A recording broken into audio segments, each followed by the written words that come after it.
Good to see you. European Microfantasia just ended yesterday, and it was such a wonderful, rich experience. I wanted to share with you an overview of the second class I taught at this event. I can't tell you how grateful I am for the opportunity to have taught and to have met some of the people I met there. This was an online edition of the class. The first class I taught was dancing over the internet, partner dancing over the internet. And it ended with pivoting, with doing turns.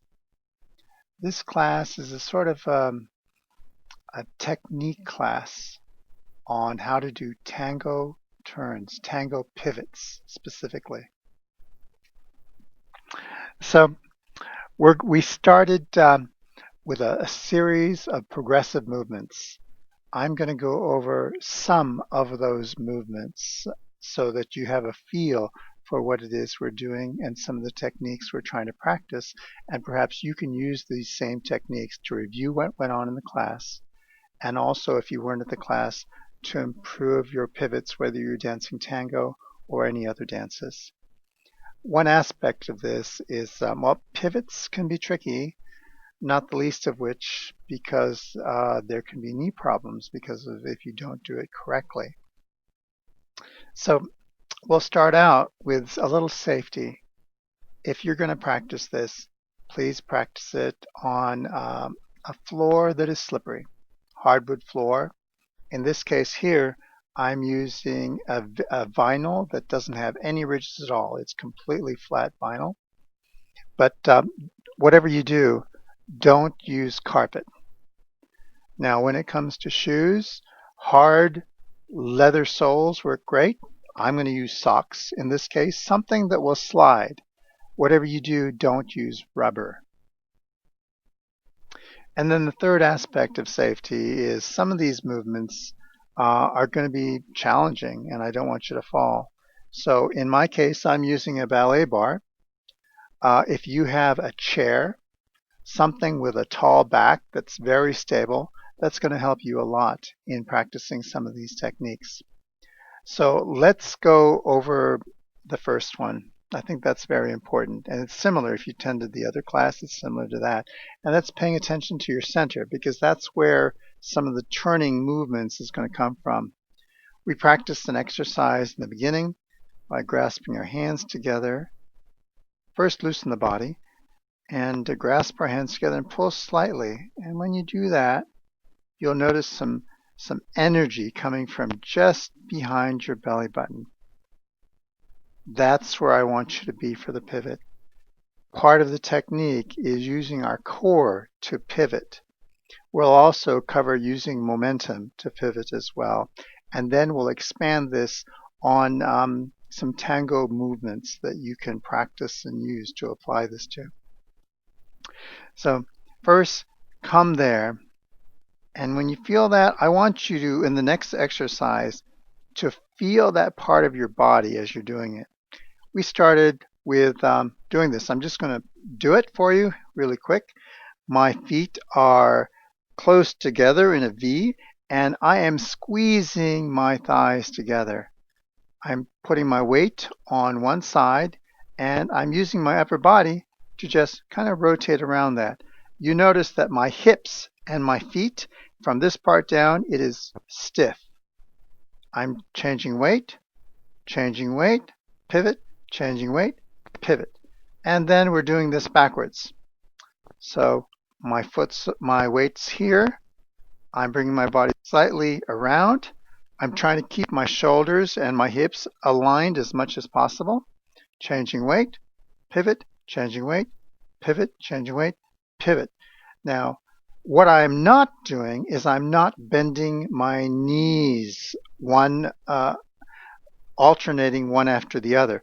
I'm keeping my thighs close together. My knees are slightly bent, but for the most part, my body from my hips down is frozen. It's locked in place. What I don't want to do is I don't want to twist my knees. The knees are designed to go in one direction. That's this way.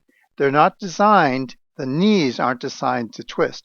Our ankles, we can turn our ankles a little bit, but not our knees. So we're trying to keep them very straight. The next exercise, this is a toughie. Remember this? It relies on really tightening our core. We expand this a little bit. I'm turning my body towards this corner here, my upper body, and my hips are still facing you. And I'm using no momentum at all. I'm using the energy here to squeeze and pivot.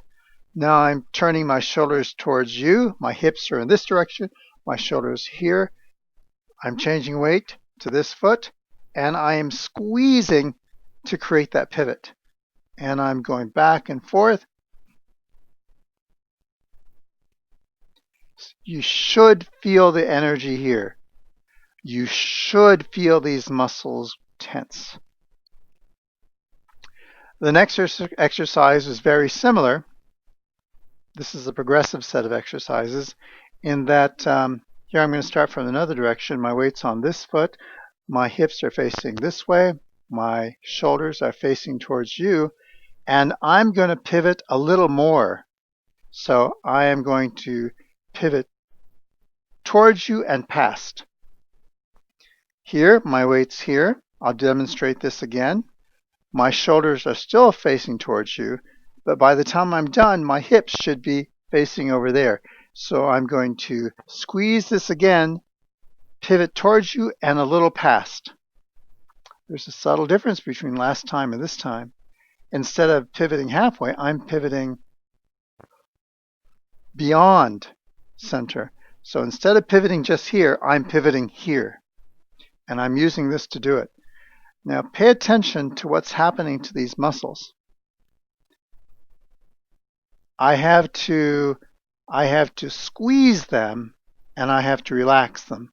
Squeeze and relax. Squeeze and relax. Squeeze and relax. I'm not moving my shoulders at all. I am not using my shoulders to power this. From that, we went to a different exercise. We gave our muscles here inside our core a little bit of a break. And we're going to use now momentum, but momentum with our legs. So I'm going to take a step forward. I'm equal weight on both feet. And I'm going to bring my back leg, using the momentum of my back leg, causing a pivot. So I'll do that again. I'm using the momentum of this leg to bring me around. By the way, I'm pivoting on the balls of my feet, just the balls of my feet, not on my heels. So let's try that again.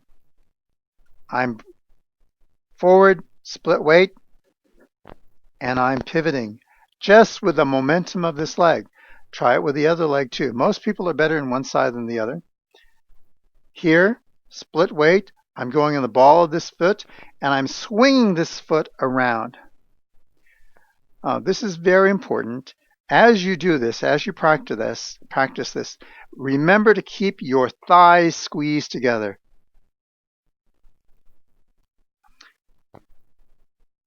One more time. This time, I'm going to alternate. So, stepping forward here, and squeezing, turn around. Stepping forward here. Using the momentum of the feet. I'm not using my core. My core is relaxed. I'm using just the momentum of my legs. So now we learned two different ways to pivot. And before I introduce the third, we're going to do a little exercise. I'm going to introduce this a little bit differently. We're going to do it, and then I'm going to tell you what we did. So my upper shoulders are facing you and will always be facing you for this exercise. My weight's on this foot, and I am pivoting there to start with. Now I am stepping, and let's just try using the momentum of our legs to pivot and turn around. Let's just use the momentum of our legs. So I'm not using this at all. Now let's try it using the momentum of our legs to get us going, but using our core to pull us together. So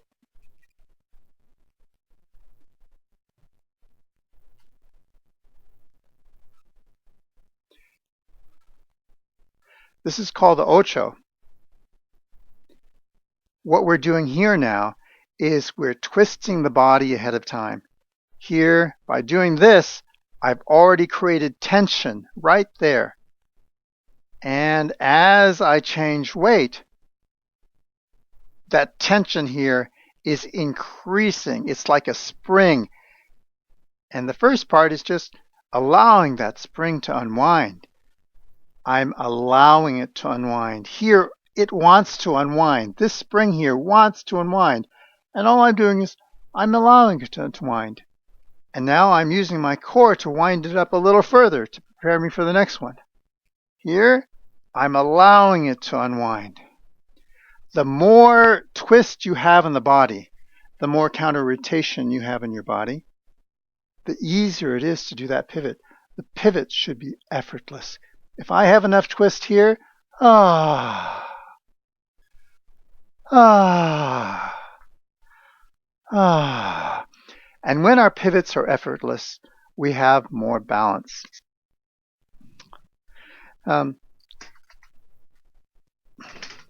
So when it comes to balance, one of the problems we had when doing some of these exercises is we were getting a little bit out of balance sometimes. One of the challenges I gave people was try to turn as many times as they could, using one technique, using the other. Something that will help. As fusion dancers, we're used to all sorts of different ways of moving our body, including like this. But for this exercise, just for this exercise, to improve our ability to pivot, I'm encouraging you to keep your body straight up and down your spine. So imagine there's a thread coming here and pulling you up. And as you do that, you'll notice that you have more balance. Something else. So that's one. This. Another is here. Remember we did that exercise to keep the energy here? Forget about this now and focus on this. That lends itself to more stability. Third thing is we talked about keeping this straight, but down in legs, our standing legs, well, now bring the thighs together. By using those techniques, you can improve your balance when you do this. I want to share a secret with you. When teaching pivots or spins or turns, I never worry about balance because the more we do it, the more our bodies start adapting. And our balance, in this case, is really controlled by a lot of muscles here. Our body, by being out of balance, by just going a little bit off balance, is learning to be balanced. So I encourage people to spin safely as much as I can to the point where they're out of balance. And that's how our body learns to adjust. We ended the class with a challenge. I wanted to put a milestone there, and I want you to do this right now. Spin. Just take a step and spin.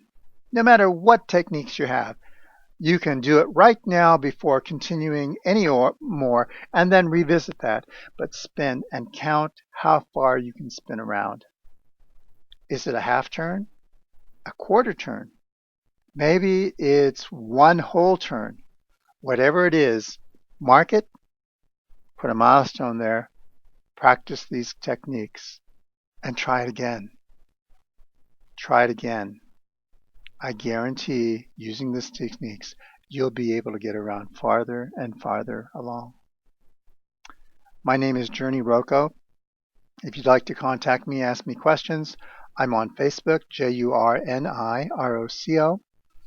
I look forward to hearing from you.